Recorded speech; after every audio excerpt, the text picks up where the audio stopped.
Today we'll continue talking about the Diamond Sutra. So excited. So today's talk is on refresh your mind. So what is it to refresh our mind? What mind are we refreshing anyway? And this comes from a story. We've been sharing some stories that have to do with the Diamond Sutra. The stories come out of our lineage, the stories of our ancestors. And this particular story is the story of the monk Tokusan and a woman that he meets who is selling tea. So this is their story. So I'll just tell the story. So Tokusan is a great scholar of the Diamond Sutra. And for those of you who are studying the Diamond Sutra in our class right now, you know there's a lot to learn. You know, if you're really into the fine details, it's kind of bottomless. So Tokusan was one of those people who was interested in the details of the Diamond Sutra. And he studied and studied the Diamond Sutra, and he, over the years, created a lot of commentary on the Diamond Sutra. And as he traveled, he took that around with him, you know, when he visited different monasteries and temples, so that he could offer that commentary and share. So one day he's traveling through the mountains, and you know, the mountains means just traveling, really, because everything is in the mountains. So he's traveling, and he stops at a tea stand in the mountains, and there's an elderly woman there selling tea. And he says, "Oh, yeah, I'd like a cup of tea to refresh my mind." And she says, "Okay, you know, just to refresh my mind is, as I understand it, just an expression that you say, oh, cup of tea, yeah, you know, give me some refreshment." And she says, "Huh, what are you carrying around over there?" And he said, "Oh, these are my commentaries on the Diamond Sutra. I'm a scholar of the Diamond Sutra, and I have the commentaries with me." You know, we didn't have iPhones then, or zip drives, or thumb drives. So you might imagine that all those commentaries, we didn't have plastic at that time. So might have been kind of heavy, but he was schlepping around all over the place. So what you got there? These are my commentaries on the Diamond Sutra. And she said, "Oh, huh, so you're a scholar of the Diamond Sutra." So in the Diamond Sutra, I've heard that it says that the past mind can't be held, the present mind can't be held, and we can't hold on to the future mind. So I really wonder, I want to know, what mind are you going to refresh? That's their question to him. And that's my question to all of us today. The past mind can't be held, can't grab it. Present mind, nothing to grab. Future mind can't be held. So what mind do we have right now? With what mind are you listening to this lecture? So this is your question for the day. So Tokusan wasn't able to answer, to his great chagrin. He wasn't so happy about that. But to his credit, he took that seriously and dug in and went looking for the answer. So that's to be continued. I'll be talking about that next week. Today we'll talk about the question from the elderly woman, the tea woman. the tea woman who is, I don't know. We don't know a lot about, we don't know anything about her really. We don't even have her name, but we do know that she was selling tea, wasn't too far from some of the monasteries nearby. Um, we can guess that probably she's not a scholar of the Diamond Sutra because she's selling tea and because of the period of time in which they lived, because she's female. Um, Nevertheless, she had learned about the Diamond Sutra from somewhere, and this stuck with her. And her question was really pertinent about the tea. If someone says to her, bring me some tea to refresh my mind, I mean, he asked for it, right? So, um, all of those scholarly commentaries that he had on his back weren't helping him in the moment when the question actually came into his face. What mind are you going to refresh?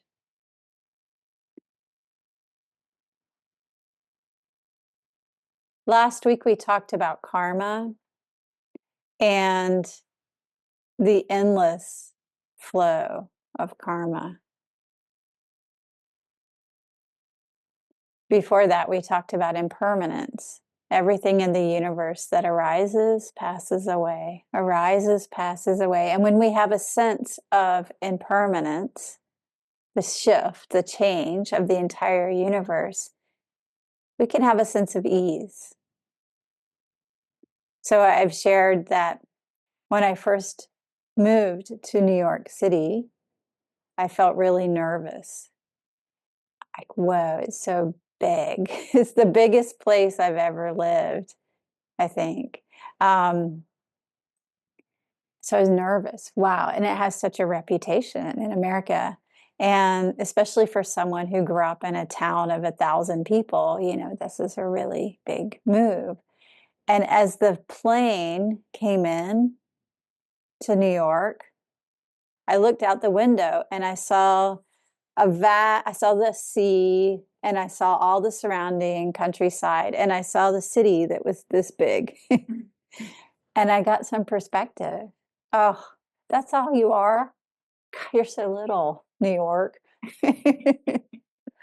This is the sense of perspective we can have when we see that everything that arises passes away.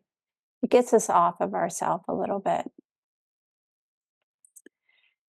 And then we also talked about being despised by others and how we're affected by the actions of other people.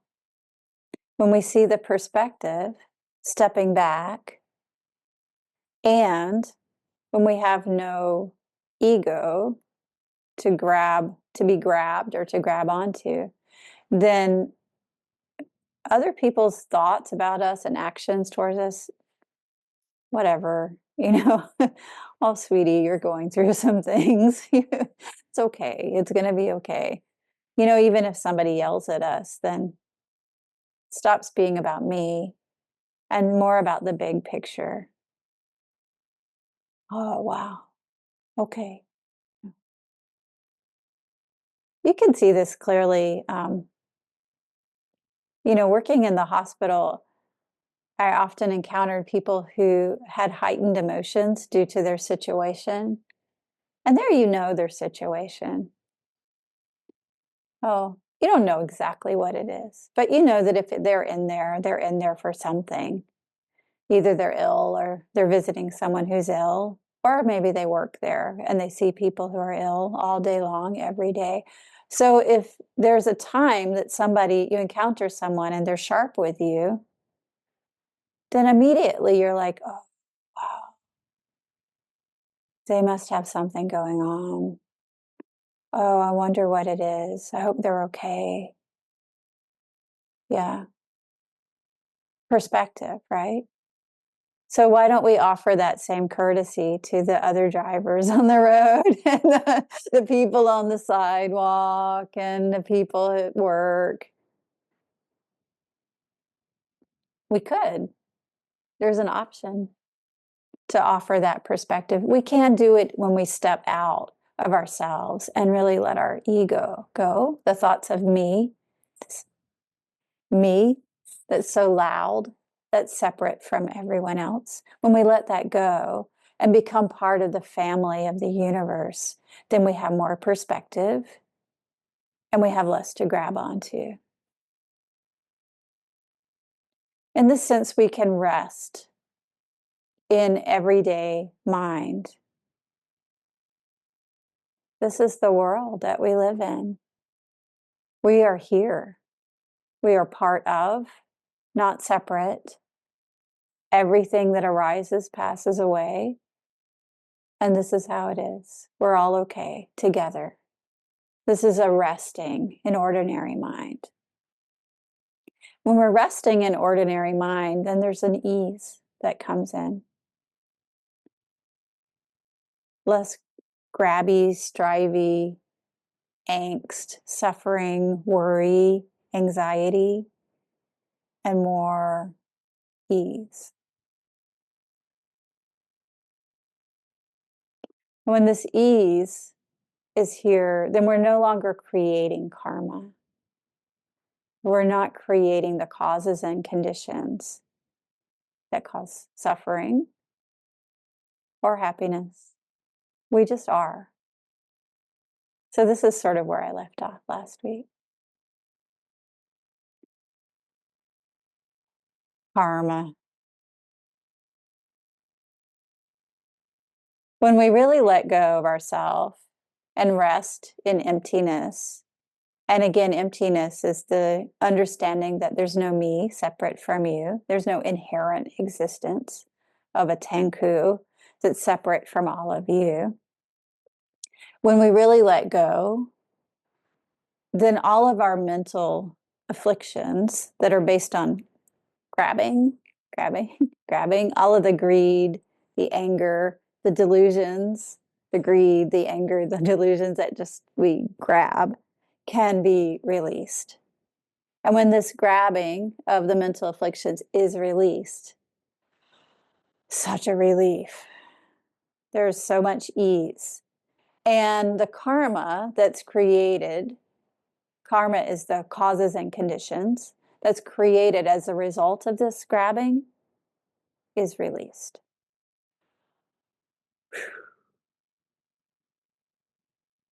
So much relief.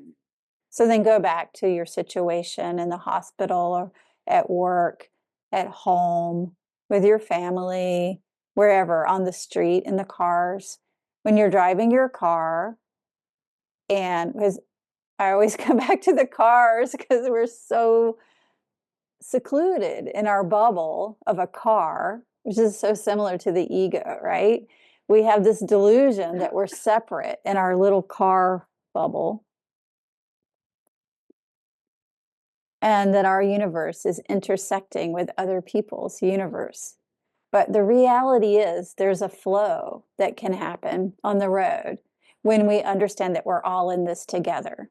So when we're driving in our car, we no longer get so stuck in the, oh my God, that guy is coming up on my right side. He's driving up through the emergency lane just so he can cut me off. He did that to me personally.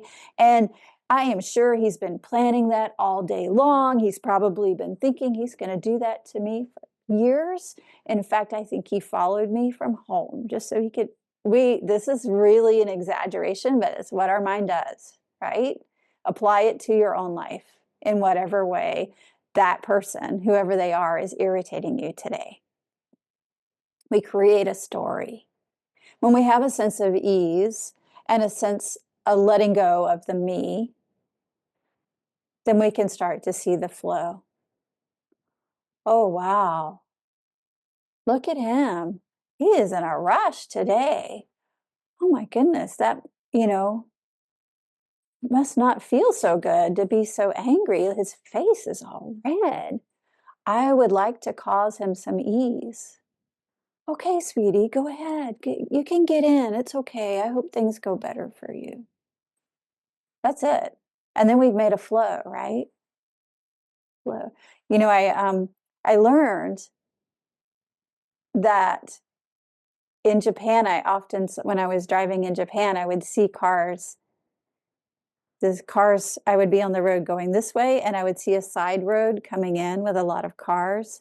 And I noticed that they would go one car, one car, one car, one car, one car, one car. And when I first saw that, I thought, I'm an American, right? So I was like, you idiots, I can't believe you're letting in all those cars. But I did it. I did it. I let in the cars, and it felt good. And my perspective started to shift. And I understood the flow. And the time that I was the one trying to get in, I was grateful for the chance to get in. And then later, many years later, I read that this is called zippering. It actually makes all traffic flow faster when you do that. This is such a good analogy for how we live in the world. When we make space for others, when we create more perspective, then we suffer less because everything flows more naturally.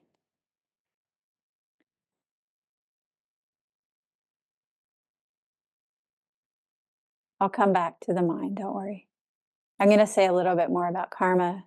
First, I said I would do that last week. Purifying karma. This week we had the full moon ceremony in which we let go of all of our ancient twisted karma. We really let it go and renewed our vows. What does it take to purify our karma, our past karma? In the teachings on the Lamrim from the Tibetan tradition, we have to understand the object. We have to have a sense of regret, repair, and repentance. It's common sense, right? We have to know what we're doing. We have to be sorry for what we did. We've got to resolve it and have a remedy.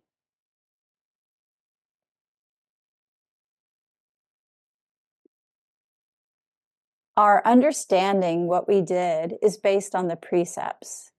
The precepts give us an understanding of how to live our lives. The Bodhisattva precepts, our guidelines for living an ethical life, give us this framework to be able to see when we act outside of the framework.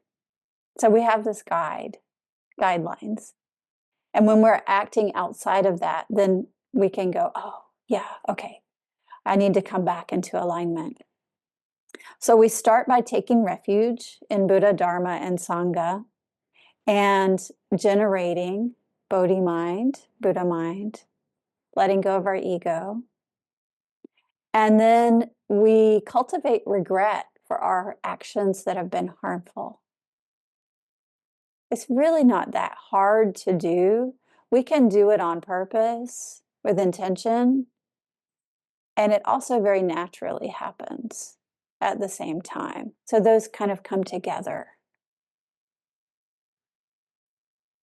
When we start to really understand how we're all in this together, then we really feel sad about the times that we've hurt others. You can see it in your family too. When you have a family and you're stuck together, you feel sad about the time that you yelled at your mom. Even when you're looking back, my mom is old now. And I feel sad about the times that I was so mean to her when I was a teenager. It doesn't change that it happened or the causes and conditions that had it happened and created it. But I can feel a sense of regret and a feeling of tenderness for her and may want to care for her now.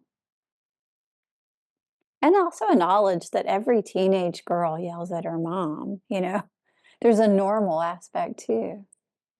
So this is the perspective. So we can create regret for our past actions, not guilt, but just regret for the thing we did. Regret. Guilt is a grabbing on. a feeling that I'm bad because I did something. So we don't need that. Just regret for past harm. And then we renew our vows with a determination not to repeat the harmful actions again. And then we return to our practice. And as we return to our practice, it gives us, again, that perspective, the ease, the understanding that we're all in this together. The real basics of karma.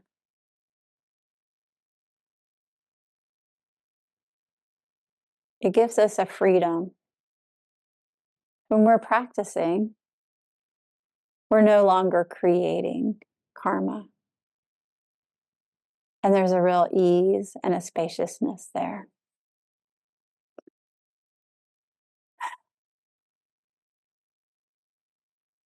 Our minds.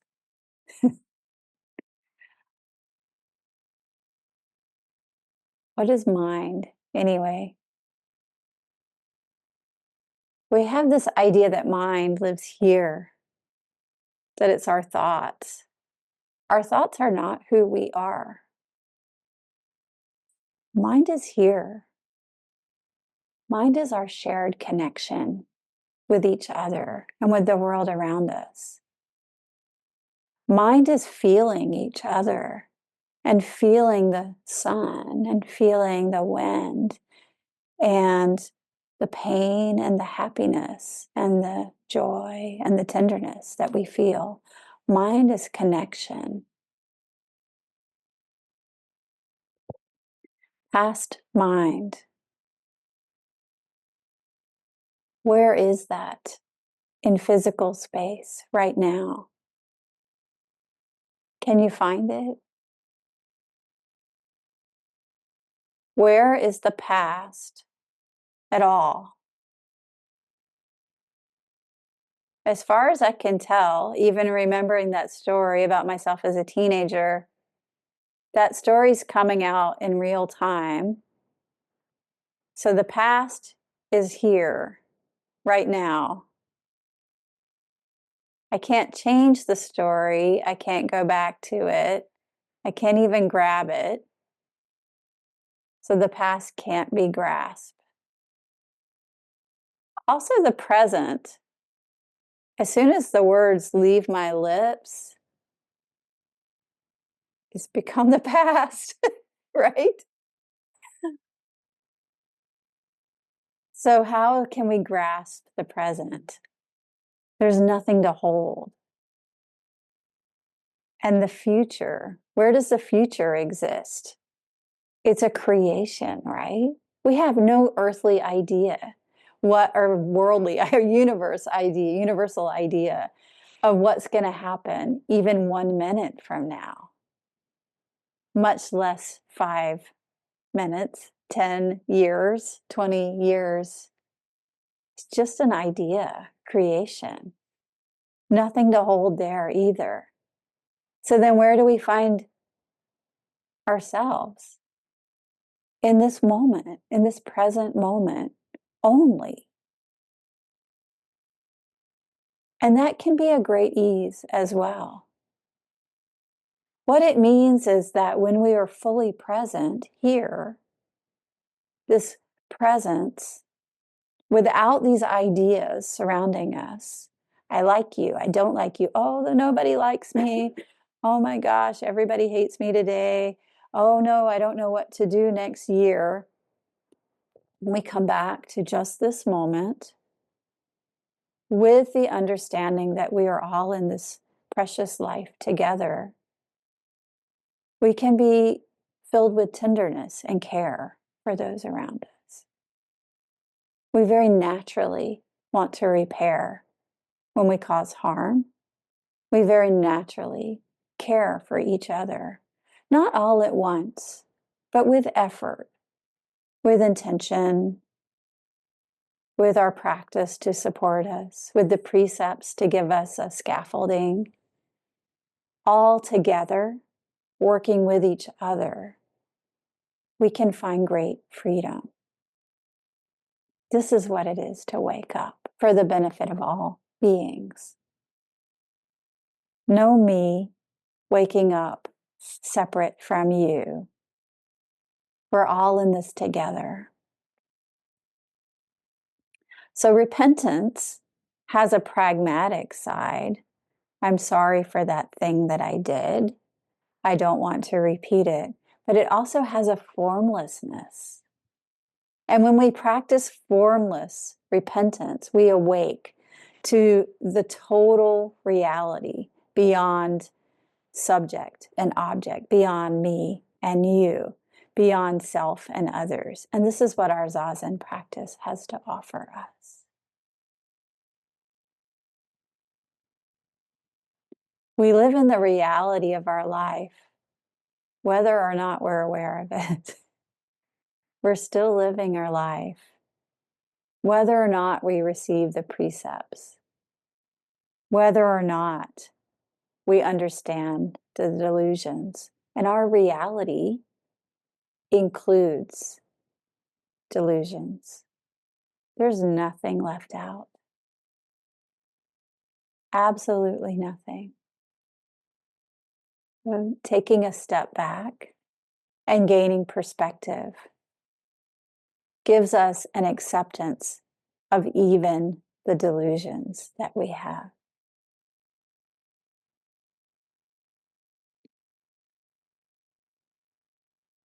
Why is this important?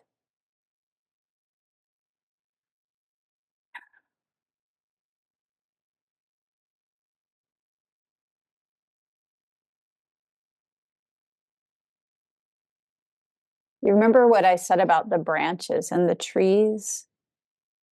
Venerable Shengyen said it nicely. Everyone knows that we should engage in some benevolent actions. This is good. But this only takes care of the branches. To take care of the roots as well, we must use the Buddha Dharma to help purify the mind and enable people to find true peace and happiness. Everyone knows that we should engage in some benevolent action, and this is indeed very good. But this only takes care of the branches. To take care of the root as well, we must use the Buddha Dharma to help us purify the mind and enable people to find true peace and happiness. This is the fundamental way. Samdang Rinpoche says something very similar.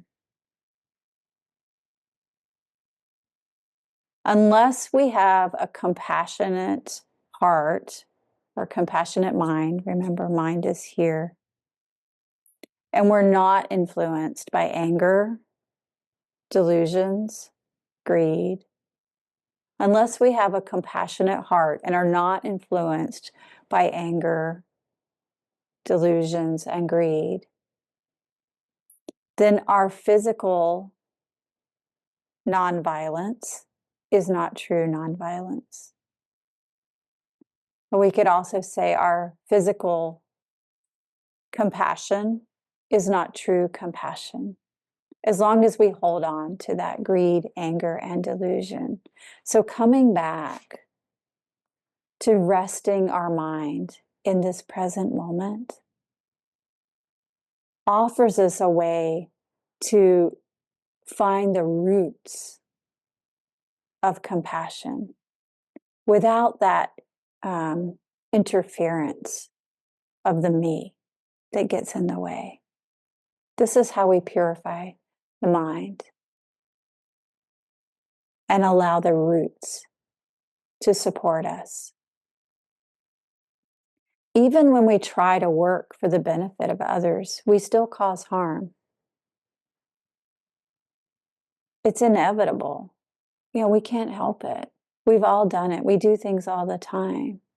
Even when we're driving the car, we accidentally hit an ant or do other things accidentally. We live our lives. We inevitably cause harm. So it's understanding that we can let go of that, come back into alignment, practice repentance, resolving to awaken.